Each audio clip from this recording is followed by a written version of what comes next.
AD 26년 예루살렘은 로마 제국의 통치하에 있었는데 당시 예루살렘에 유다 벤 후가 살고 있었습니다. 베너는 당대 제일 가는 유대 귀족이었습니다. 어느 날 로마에 지배하에 있던 이스라엘에 새로운 총독과 그를 보좌하는 사령관이 부임했습니다. 그런데 그 사령관은 다름 아닌 베너의 옛 친구 메살라였습니다. 어린 시절 둘도 없는 친구였지만 로마 제국의 사령관인 메살라는 통치자로, 베너는 억압받는 시민으로 살다 보니 첨예하게 대립했습니다. 그러던 중 신임 총독의 취임 행렬이 있었는데 베란다에서 오빠 베너와 함께 이를 구경하던 여동생이 아래를 내려다보는 순간 오래된 기왓장이 떨어졌습니다. 이 사고로 말이 놀라 뛰면서 신임 총독이 낙마하는 대형 사고가 발생했습니다. 사실 그 누구의 잘못도 아닙니다. 오래된 기왓장이 스스로 떨어져 나간 사고였습니다. 그런데 출세욕에 눈이 먼 친구 메살라는 현장을 검증하고 이들이 아무 죄가 없다는 사실을 알면서도 이 기회에 유대인들에게 본때를 보여주려고 절친인 베너의 계획 범행으로 몰고 갔습니다. 그리곤 아주 가혹하게 처벌했습니다. 메살라는 베너의 어머니와 누이 동생은 지하 감옥에 가두어 버렸고 베너는 노예로 팔아 갤리선에 노를 젓는 형벌을 내렸습니다. 갤리선은 로마 시대에 노예나 죄인들을 쇠사슬로 묶어서 노를 저어 전투를 하는 일종의 전투선입니다. 그렇게 베너는 두 손이 묶여 갤리선으로 끌려가던 중에 나사렛을 통과하게 되렸습니다. 우물가에서 물을 먹는데 로마 군인들은 유독 베너에게는 물을 먹지 못하도록 금지했습니다. 쓰러져 목말라 죽을 지경에 이른 베너에게 한 유대인이 와서 물을 먹여주었는데 결국 베너는 그 물을 마시고 다시 힘을 얻었습니다. 걷고 또 걸어서 모진 고생 끝에 베너는 갤리선을 탔고 배의 가장 밑바닥에서 쇠고랑을 발에 차고 노를 젓는 신세가 되었습니다. 그를 담당하는 담당관은 유독 베너에게 심한 채찍질을 가했습니다. 그런데 놀라운 일이 생겼습니다.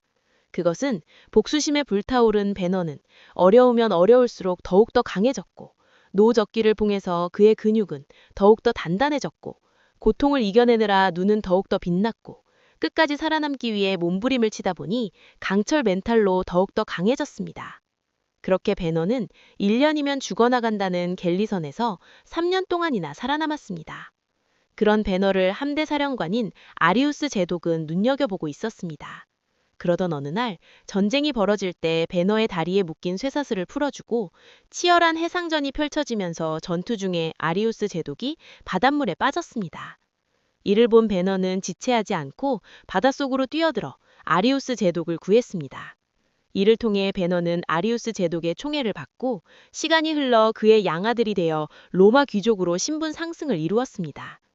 이렇게 인생 반전을 이룩한 베너는 원수를 갚기 위해 메살라가 출전한 로마 최대 이벤트였던 전차 경주에 출전합니다. 메살라는 원수지간이 된 베너를 죽이려고 전차 바퀴에 칼날을 달아 상대 전차를 갈아버립니다. 그러나 베너는 과거에 허약해 빠진 유대 귀족이 아닙니다. 노예선에서 수년 동안 갈고 닦은 강인한 체력과 멘탈로 무장한 베너는 메살라와 한판 승부를 벌이는데 총 9바퀴를 도는 거대한 전차 경기장에서 서로 채찍으로 치고 칼날로 가는 사투를 벌입니다. 결국 베너를 죽이려고 만든 전차 바퀴에 오히려 메살라가 치여 치료를 받다 죽는 비참한 최후를 맞이합니다. 그 후 베너는 수수문 끝에 어머니와 누이 동생을 찾았는데 그들은 당시에 모든 사람이 피하는 문둥병에 걸려 너무나도 비참한 삶을 살고 있었습니다. 이런 모습을 보고 충격과 슬픔에 빠진 베너는 마지막 희망을 걸고 이들을 데리고 기적을 행한다는 예수님을 찾아갔습니다. 그런데 예수님은 십자가를 지고 골고다 언덕을 오르고 있었습니다. 무거운 십자가를 지고 가는 예수님께서 쓰러지자 베너는 황급히 물을 떠다가 주님에게 먹이려고 얼굴을 보았습니다. 그분은 다름 아닌 자신이 나사렛에서 목이 말라 쓰러졌을 때 자신에게 물을 먹여준 분이었습니다. 그렇게 베너는 십자가를 지고 가는 예수님을 따라 골고다 언덕에 올라갔습니다. 베너는 그곳에서 예수님의 마지막 메시지를 듣게 되는데 그것은 아버지, 저들을 용서하옵소서. 저들은 자신이 무엇을 하는지 모릅니다. 이 모습을 보면서 그동안 복수에 사로잡혔던 베너는 완전히 새 사람으로 거듭났습니다. 더욱더 놀라운 사실은 예수님께서 숨을 거두자 하늘에서 천둥 번개가 치면서 베너의 어머니와 누이 동생의 문둥병이 깨끗이 치유되는 기적이 일어났습니다. 이 작품은 루 월리스의 소설 베너를 영화화한 베너의 스토리입니다. 소설로 쓰여진 원작 베너는 1800년대 말에 성경 다음으로 많이 팔렸고 이후 50년이 넘도록 베스트셀러로 사랑을 받았고 1900년대부터 2010년대까지 무려 4번이나 영화로 만들어졌습니다. 1959년에 만든 베너는 아카데미 역사상 최초로 11개 부문에서 상을 휩쓸었습니다. 저는 베너를 여러 번 보면서 왜 이렇게 이 작품이 많은 사람에게 사랑과 관심을 받았는지 궁금했습니다. 이 작품에는 3가지 중요한 메시지가 있습니다.